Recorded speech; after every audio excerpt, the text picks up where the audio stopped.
किया दुरुस्त है। और मसाके जमहूरियत का मायदा करने का मकसद यही था कि अब पाकिस्तान के अंदर जमहूरियत परवान चढ़नी चाहिए और ये किसी डिक्टेटर को दोबारा मौका ना मिले, ना उसको उसकी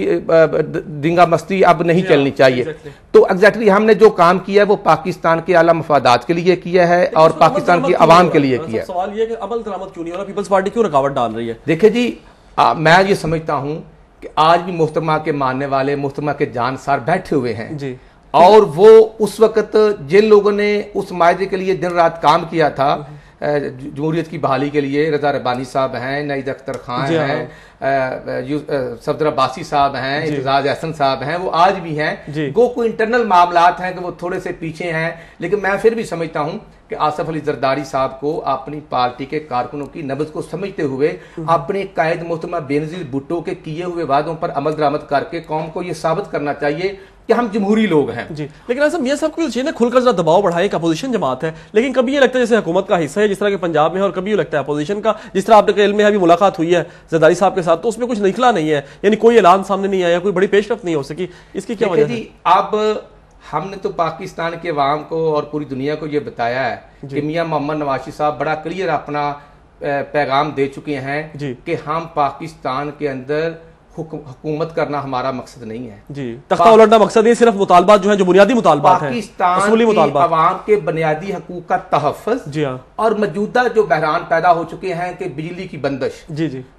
बिलों चीनी नहीं मिल रही, यहाँ पे आटा नहीं मिल रहा, जो में इंतहाई इजाफा जी, सुई गैस बंद, बिजली बंद, उसके बाद पानी की कमी, उसके बाद बढ़ती हुई बेरोजगारी, बढ़ती हुई दहशतगर्दी, ये हमारा पॉइंट ऑफ व्यू है। और मियां मोहम्मद नवाज साहब इसलिए मिल रहे हैं कि कोई ये ना कहे कि शायद मियां साहब किसी की हुकूमत को गिराना चाहते हैं या खुद इख्तिदार में आना चाहते हैं। हमें तो कोई इख्तिदार की जरूरत नहीं। माशाल्लाह 95 हमारे पास कौमी असम्बली के मेंबर मौजूद हैं और प्योर पार्टी के पास 120 के करीब हैं। हमें तो ना जब वज़ीर आज़म का हमने वोट दिया था तो उस वक्त हमें पेशकश थी कि हम सदारत के लिए अपना कैंडिडेट दें या कोई अपनी ख्वाहिश का इजहार करें, तो मियां मोहम्मद नवाज साहब ने बड़ा क्लियर कह दिया था कि हमें हुकूमत नहीं चाहिए। सही। लेकिन ये अल्लाह की रहमत से अगर पंजाब में हमें मैंडेट मिला है जी, तो वो हमने हुकूमत पंजाब की है। लेकिन पंजाब में अगर हम हुकूमत कर रहे हैं तो हम आवाम की फलाह बहबूद के लिए कर रहे हैं। अच्छा, ये मिड टर्म इंतखाबात क्यों मुलतवी किए गए, इसकी कुछ वजाहत बताएंगे आप, क्या वजह हुई?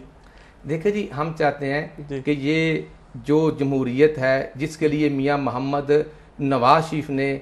9 साल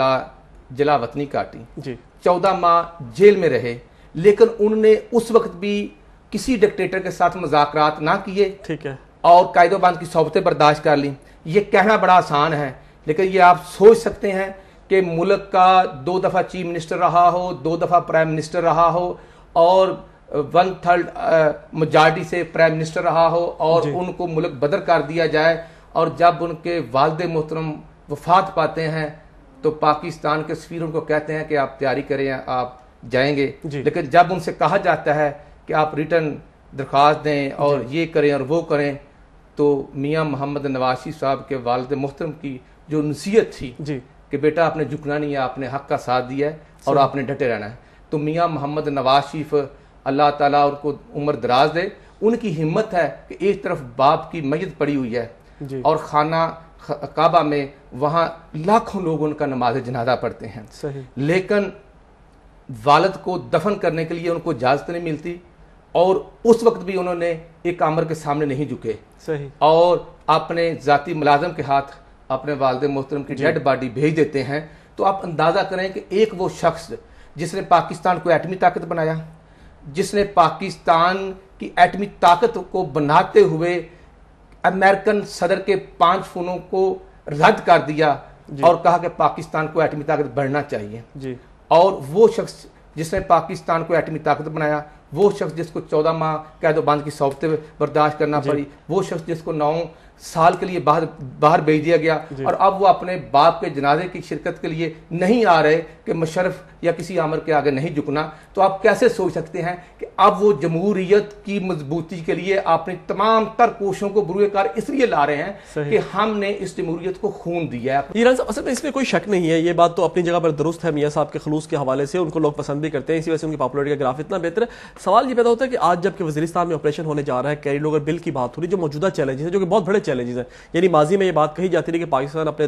बड़े एक नाजुक दौर से गुजर रहा है, लेकिन आज तो हकीकी मानों में हम एक बहुत नाजुक दौर से गुजरे हैं कि सरमायाकारी के हवाले से हो, दहशतगर्दी के हवाले से हो, वज़ीरिस्तान ऑपरेशन हो। ऐसी सूरत हाल में मियाँ साहब को बड़ा एक अहम किरदार अदा करना चाहिए, लेकिन वो यूँ महसूस होता है कि वो उस पोजीशन में नहीं है कि वो किरदार अदा करें। बतौर अपोजिशन कोई रोल वो अपने लिए मुतय्यन नहीं कर सकते कि अमरीका के खिलाफ खुलकर एहतजाज करें, आवाम को एतमाद में ले, कुछ जलसों से खिताब करें, क्योंकि कुछ ऐसा बाहर भी रहे हैं तो उस पर भी लोगों ने बड़े तनकीद का निशाना बनाया कि क्यों पाकिस्तान से बाहर है। इस पर क्या कहेंगे आप? देखिए सर, मियाँ मोहम्मद नवाज शरीफ साहब मुल्क के अंदर रहे हैं, अगर वो हमेशा रमज़ान मुबारक में अल्लाह खाना खुदा पे जाते हैं हाजिरी के लिए और मस्जिद नबवी में वो आखिरी अशरा रमज़ान मुबारक का गुजारते हैं, तो वो आबाद के लिए जाते हैं। वहाँ तो नहीं कि वो हमें कोई ऐसा एजेंडा जिस पर उन्हें काम करना है, तो वहाँ वो गए हैं, वहाँ उन्होंने ईद की है और उसके बाद वो दुबई अपनी फैमिली को मिलने के लिए गए हैं। तो अब उनकी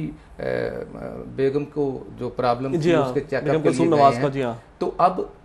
कोई भी शख्स बीमार हो सकता है, किसी की भी फैमिली बीमार हो सकती है, किसी के बच्चा बीवी और बेटा बीमार हो सकता है।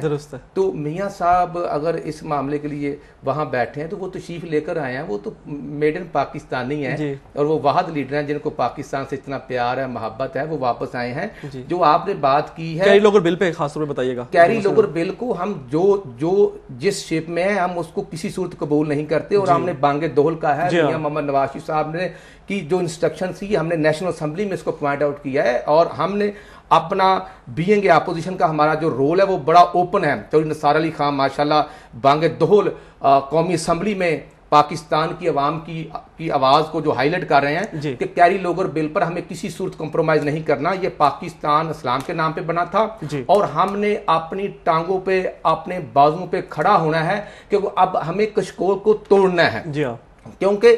किस तरह कितनी देर हम पाकिस्तान के लिए कशकोल को लेकर फिरते रहेंगे? ये डेढ़ अरब जो डॉलर है सालाना, ये हमारे लिए क्या करेंगे? हम इस